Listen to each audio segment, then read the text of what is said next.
Alright, so in the last video, this is where we left off. And I've since gone and widened this frame a little bit, 2 mils. I've made these 24 mil. And I've made a decision about the way that I'm doing this series. And I'm just gonna have a video dedicated to designing the frame in Fusion 360. And I'll voice it over. I feel like that'll go a little bit better. But when we put this in, we have full clearance along the wheel wells, and we can spin these tires from side to side, and I don't think we're going to hit very much. Now, we still will chop off these corners, and we'll draw an angle back along the rear here, just because I think it looks pretty cool. But the very next thing to do is to put some struts into this. And with this being 24 mils down, we're going to center it 12 mils right across, and I'm going to do some 3mm posts. Okay, and so what that can look like if we sketch this out. Okay, and we're just going to do a post here and a post here. And I'll show you what that looks like here in just a second.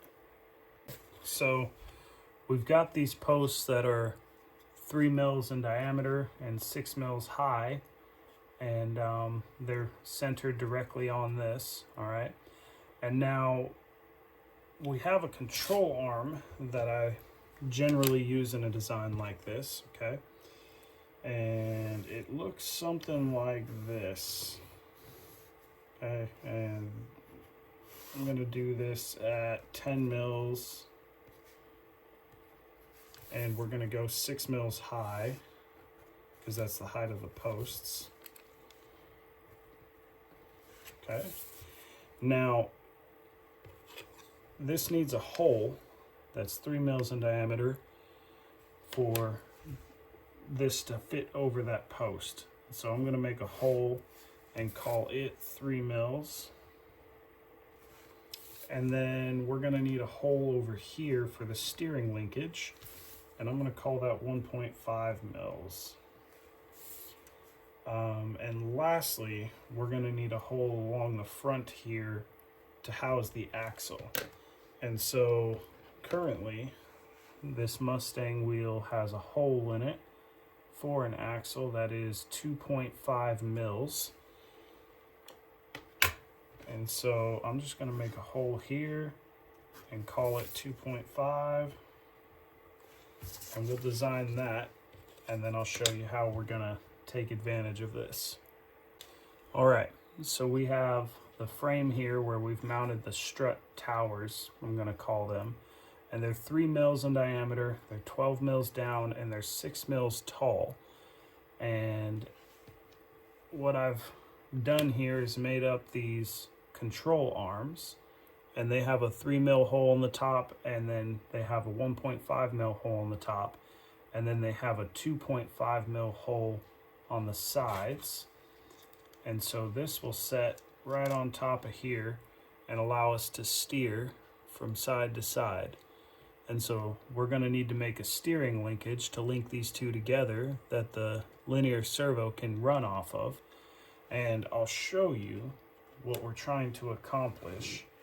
And here I've just got a breadboard with a 9-volt power supply, Hot RC wireless receiver, and I've got power running to the power rail here from positive and ground, and then I've got wires running to the positive, negative, and signal wire for this linear servo. And it's going to move from side to side. That's all it does. Let's make sure you can see that. All right, so we're going to take advantage of that linear motion there and make us a steering linkage that can mount to that linear servo and allow this thing to turn side to side. So when we're mapping out the steering linkage, I set these posts in 1 mil from the sides. And so if they're 3 mils in diameter and you take 1 mil from each side, we're at 18 millimeters minus 3 mils, which is half of the diameter from each post, and we want a linkage that's about 15 mils. And so what I'm thinking is probably a 6 mil rise upward and a 7 mil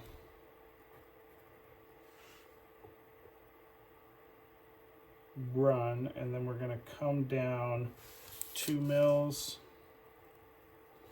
across 2 mils, and then up 2 mils.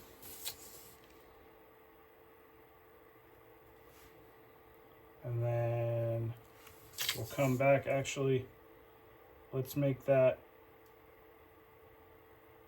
6 mils here. And then we'll come down 6 mils, right?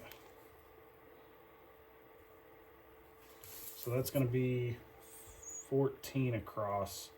So let's make this run 3 mils across the center. And that should give us 15 mils in length and the shape that we need. So this is what I've come up with. It's 1.5 mils in diameter, and it just has the shape that we want. I made this little nook in the front here so that we could run a screw through this linkage directly into the arm of the servo. And so if we take our frame here and we mount our control arms on top of it, then we can put the linkage right in there, and we've got some controlled steering, which is pretty nice. And I can already see we're going to have to cut that angle there to get that tire to clear, and then we'll have to cut some on the rear here to get this to clear. So this is going to turn into kind of a diamond pattern. But once we mount that linear servo, we'll have some steering action. And so for the rest of the steering rack, all we've got to do is mount the axle into the side of the control arm, and then we can put the wheel on it. Now I'm going to use this brass rod as an axle. All right, it is 2.5 mils, and so you can 3D print the axle, and I did this for that Nissan Z, and it works. I would rather use metal, and so you have options, is what I'm saying. Now, in order to get these control arms to stay put and not lift up, because the tire is going to be out here, this is going to be pressing weight on this, and these will pop off. This is just plastic. We're going to warm it up and press on it to make it wider at the top so that the control arm can't pop off. Now, there is an alternate option when we design this, and when I do the Fusion 360 video, I'll show you how to do this. But instead of extruding this 3 mil post upward, we can extrude it negatively and make a 3 mil hole. And what you wind up with is somewhere to put a bolt. And so we can set this control arm directly onto this M3 screw, and then mount a spring and use a nut. There we go. And you've created a strut with independent front suspension. All right. And so if there's a hole here, you just run the screw up through the bottom of it, and then you mount the control arm normally, and you can add this spring and the nut at the top, and then you've got independent front suspension for your little drift car. All right, so I've got some brass rod mounted into the control arms, and all you do is, cut it at enough length that you have some to work with. You shove it into the side and you super glue it, and then you have kind of an idea of the range at which you're going to be able to steer. Okay. Now that we have steering out of the way, and we know once we mount the servo, we're going to be able to actuate that. The next thing to do is to house a spot for the rear axle here. And actually, let's just trace this.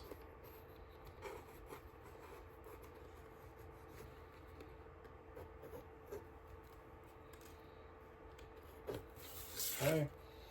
And so we're gonna have an axle that runs through the center here. And what I'd like to do is have two square mounts right here, so that it's open in the center. And this gives us a couple different options for design, because we can put a gear on the side here, or we could put a gear in the center.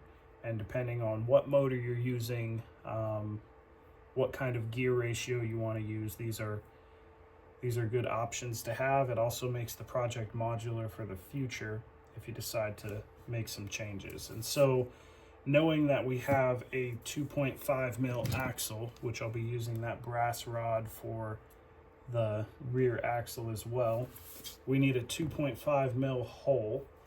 And so I'm gonna say this should be 6 mils in length